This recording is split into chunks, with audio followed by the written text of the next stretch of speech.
Aproveitando esse gancho, e aí, Bruno, daqui a pouco eu vou perguntar o palpite de vocês político aí sobre o termômetro de Brasília da reforma. Eu quero passar para o Carlos Gouveia e dizer que no setor de dispositivos, além de ser um setor gigantesco, existe também a preocupação, e aí Gouveia e a BIS, né, estão muito atuantes nesse tema.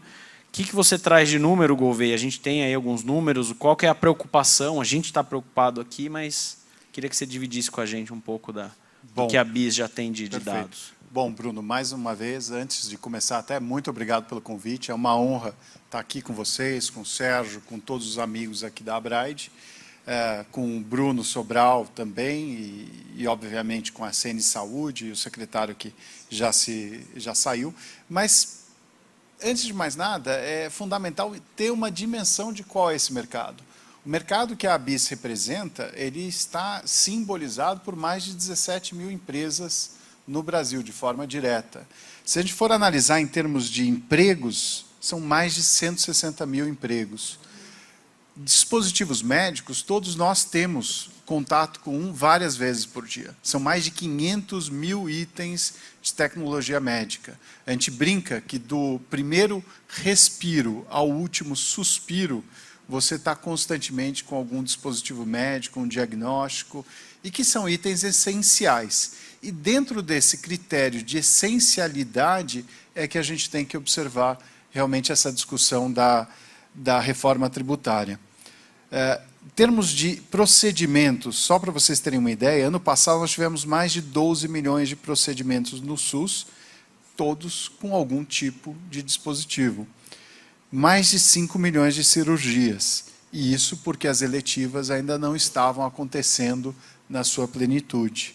Foram mais de 1 bilhão e 100 milhões de exames complementares, fora as 12 milhões de internações na saúde suplementar. Então, é um mercado que, obviamente, tem um impacto muito grande, qualquer que seja a decisão tomada. E essa decisão tem, de fato, que considerar a cadeia de valor. É produto mais serviço. Então, nós defendermos uma determinada posição isolada da posição, por exemplo, que a CN Saúde está defendendo das suas representadas, não faz sentido. Então, a gente tem mesmo que unir esforços e considerar o papel dessa essencialidade, desse atributo, até para propor uma neutralidade nessa discussão. Neutralidade fiscal. A gente, de alguma forma, não tem como absorver esse eventual aumento, como o próprio Bruno mostrou, o impacto no setor de serviços. Para produtos é a mesma coisa. E aí eu trago, por exemplo, que a Abraide tem defendido aí nos últimos anos de forma brilhante, as revisões sempre do ICMS 01.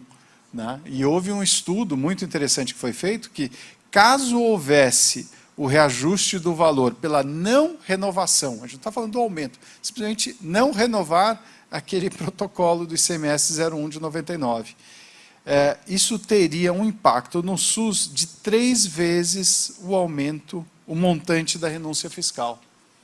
Ou seja, se eu tirar aquela isenção, que hoje existe e tem sido renovada aí graças ao trabalho de vocês, o impacto no SUS seria de 3 vezes o eventual benefício que estava sendo dado ao setor. Então, isso é uma coisa que, obviamente, impactaria todo mundo, vai encarecer o custo dos produtos no setor, caso haja, digamos, uma oneração com a reforma tributária. Tendo uma oneração, obviamente, cai a demanda, porque você não consegue atender mais aquele setor. Obviamente, menos interesse por empresas em investir no país, menos tecnologias novas, menos empregos gerados, e é uma cadeia, aí um ciclo negativo.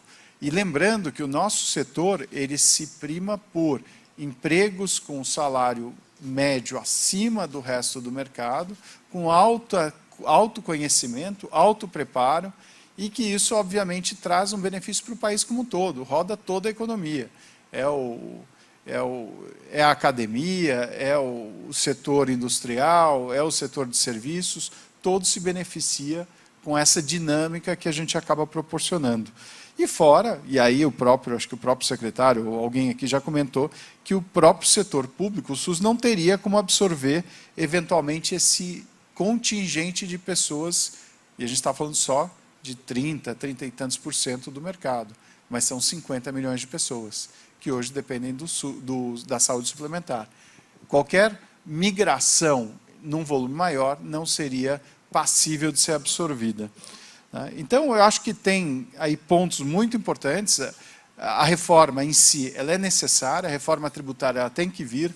Como empresário, eu acho que qualquer um de nós sabe que é complexo demais. Por mais que você tente andar na linha, você vai errar. Se um fiscal vier, você vai ter algum tipo de vidraça, infelizmente, porque é complexo demais. Então, a gente tem que buscar algo que seja mais simples, que tenha uma lógica por trás, mas que, no caso do setor de saúde, pela sua essencialidade, ele tem que ser visto de uma forma especial, como o próprio deputado Westphalen indicou que é a tendência também. E, para finalizar, Bruno, essa parte, eu acho que, como setor, a gente tem que olhar não só a questão da reforma tributária e, obviamente, fazer essa defesa do que nós estamos agora defendendo, mas também cobrar do próprio governo uma proposta adequada de reforma administrativa. Não é possível só você falar, preciso aumentar a receita. Mas e a despesa? Está adequada? Não existe desperdício? Não existe espaço para otimização? Obviamente, está todo mundo trabalhando com a reforma tributária focada numa necessidade de recursos de tal monta. Mas será que aquilo está adequado? Então, e todo mundo esqueceu da reforma administrativa. Não é pauta hoje, mas já fica o convite aí para a gente debater depois num segundo momento, porque, como cidadão, eu me sinto ultrajado, né, de sequer se considerar isso. Mas é isso. Legal, Gouveia. Obrigado por você ter trazido esse tema polêmico da reforma administrativa, que toca até uma questão, um breve parênteses aqui, que a gente tem começado a ouvir, e eu tenho certeza que muita gente aqui na sala e quem está assistindo, a gente tem ouvido muito o presidente da Anvisa, o Barra Torres, falar em concurso público para repor os quadros da agência, porque a gente tem observado um aumento dos prazos, né? Então, você vê como falta gestão, porque de um lado você tem, muitas vezes, falta de pessoas que precisam fazer um trabalho numa agência que regula mais de 20% do PIB, e de outro lado você vê desperdício, você vê estatais que vão ser extintas e não são extintas por pressões políticas, etc. Então, esse é um tema, com certeza, bem delicado.